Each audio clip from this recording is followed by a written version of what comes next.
Hello everyone and welcome to Cinderful Gaming. I hope you're all doing well, I hope you're all staying safe, and most of all, I hope you're all fighting that war against the Grey. Today's video we're going to talk start collecting Warhammer Age of Sigmar, and today we're going to take a look at the Ossiarch Bonereapers Praetorian Spearhead, one of the new box sets that's coming out for Christmas this year. Now, generally these big army box sets, these battle forces come out along around Christmas or the holidays, and they contain a bunch of models fantastic for starting a brand new force. This one is for the Ossiarch Bonereapers, and in this video we're going to go through all the models that come inside it, talk a little bit about what they do on the tabletop before looking at some other units we can use to expand upon this initial purchase. We'll then finally finish off the video with a little sample army list of 1500 points for you to use, hopefully as some inspiration for starting your own force of the Ossiarch Bonereapers in Warhammer Age of Sigmar. And so, to begin with, first of all, we get a Liege Cavalos. This is one of the many different hero options we have for the Ossiarch Bonereapers. It is sort of your martial character leader for the force. Now, it is a pretty solid fighter for the force, and it can also be built as the named character Archcavalos Xanthos as well. What you're going to get is a pretty decent profile here, so some nice Rend 1 damage 2 attacks, and some extra attacks at Rend 1 damage 1 from the mount as well. Unstoppable Charge means you can do some nice abilities, so you roll a dice for each number on your charge roll, and on 5+ you do mortal wounds. Endless Duty means you can use this command ability in your hero phase to allow you to add 1 to the attacks characteristic of units' melee weapons. And the Will of Legions, once per turn you can issue a command to a friendly Ossiarch Bonereaper unit without a point being spent. Now, Xanthos himself is a named character from the sub-faction Mortis Praetorians. You've got similar sort of abilities, so you can still do the free command point, you've got the damage on the charge, and Still Their Breath is a command ability to add 1 to wound rolls instead of attacks. On top of that, this model is also a War Master, so it's treated as your general even if you've got a general as well, which is pretty cool for some of the abilities and using commands, especially when they're 18-inch off your general. Now, next up we then have our battle line unit, first of 2 in this box set, and that is the Mortek Guard. We get 20 of these. These can be used as either units of 10 or a unit of 20 if you want. For me, I do like the big block of 20. I think it's really solid. You've got the option of Nadirite Blades or Nadirite Spears. The difference here being they hit on 3s or 4s depending on which weapon. The Spears have the longer reach, but they are the harder to hit with weapon. You've also got a couple of Soul Cleaver Great Blades, 1 in every 10 models. These are Rend 1 damage 2, 3s and 4s, 2 attack weapons. Shield Wall is a special command they can use to ignore any negative modifiers to their save as well, which is really solid. Now, the other basic battle line unit we have are the Cavalos Death Riders, 3 wounds apiece and a 4+ save. A 10-inch move unit is pretty decent for Ossiarch Bonereapers, giving you some good fast-moving pieces. They've got the options for spears or blades as well, similar sort of issues that the Mortek Guard have with them. Death Rider Wedge means you can use this command ability on them, and until the end of phase you can pass over other models that have a wounds characteristic of 3 or less in the same manner as units that can fly. Unstoppable Charge as well means after this unit makes a charge, you can roll a number of dice equal to their modified charge roll for the charge move, and they'll do some mortal wounds very similar to the Liege Cavalos Archcavalos Xanthos. Next, we have a Gothizzar Harvester. This is a behemoth unit for the Ossiarch Bonereapers. 10 wounds, 4+ save. It's definitely in that sort of lighter monster area, but it does have a few missile weapons. So you've got your Death Head Maw, 4 attacks at a 16-inch range, 3s and 3s, Rend 1 damage 1. But then in combat you have your Soul Cleaver Sickles or Soul Crusher Blades, and these are Rend -2 damage 2. You've also got a few extra attacks with your Ossified Hooves and Tail. Bone Harvest is a really cool ability, it just allows you to replenish nearby units as well. Lastly, we have 4 Morghast. Now these can be built as either Morghast Archai or Morghast Harbinger. Regardless, you're going to have 6 wounds and a 4+ save for them, and you've got 2 main weapon options, either your Spirit Halberds for less attacks but higher rend and higher damage, or your Spirit Swords, more attacks but less rend, less damage. They're elite as well, so they can issue commands despite not having a unit champion, and they have the fly rule. Now, the ability here for your Morghast Archai is they have Heralds of the Accursed One. Enemy units cannot receive commands within 3 inch. Grim Opponents means if they make an modified charge of 8+, they get strikes first, and they have a 5+ ward if they're wholly within 12 inch of any Ossiarch Bonereaper heroes. Meanwhile, your Ossiarch Harbingers here are going to have the same Herald of the a cursed one, so the same enemy units can't receive commands within 3, and they've got the strike first on charges from group opponents.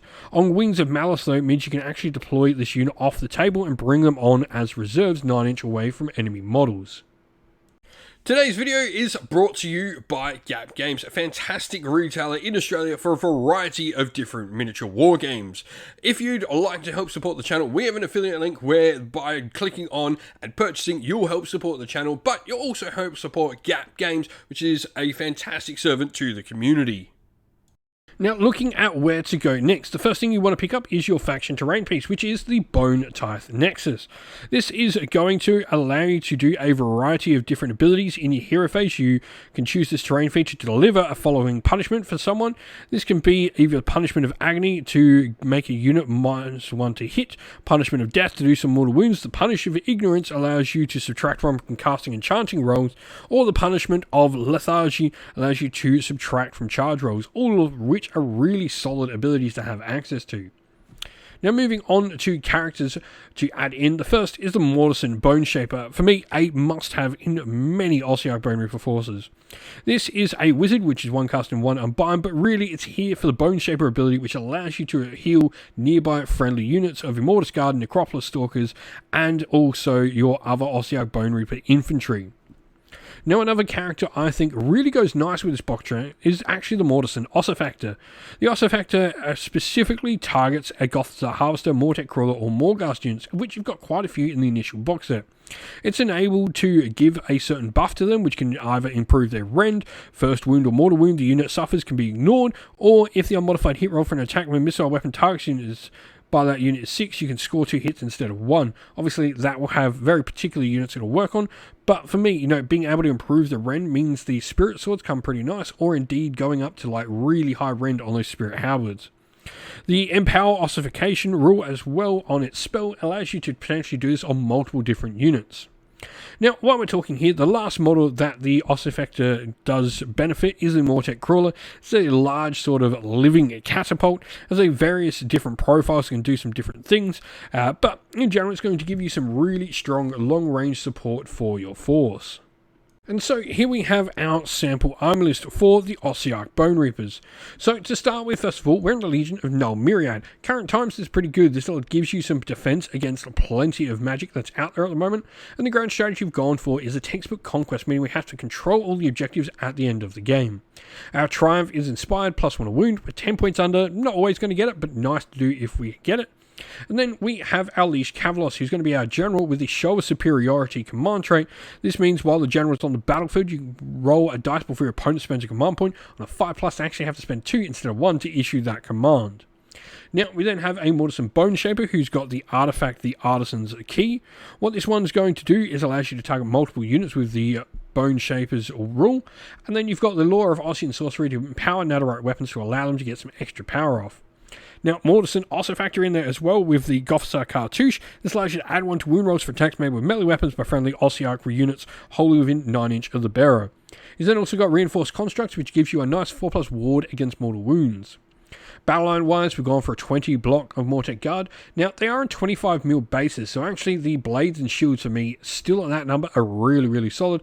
Not hard to get all 20 in. And then we got 2 Soul Cleaver Great Blades in them as well. 5 Cavalos Death Riders with the blades and shields, and then 2 Morghast Hargai and 2 Harbingers. I really think the Harbingers are nice and give you some really good utility in the force here. A Gothizzar Harvester rounds us out. We've got a Warlord Battalion, which is allowing us to take that second artifact. We have both our units of Morghast in there along with all the characters. 1490 out of 1500 points, spend 86 wounds and an 8 drop force. Once again, if you're going to be this high drops in the force, you certainly could put this force into a battle regiment and make it a 1 drop, but I think the sort of double artifacts we have here on the Bone Shaper and Ossifactor are really nice.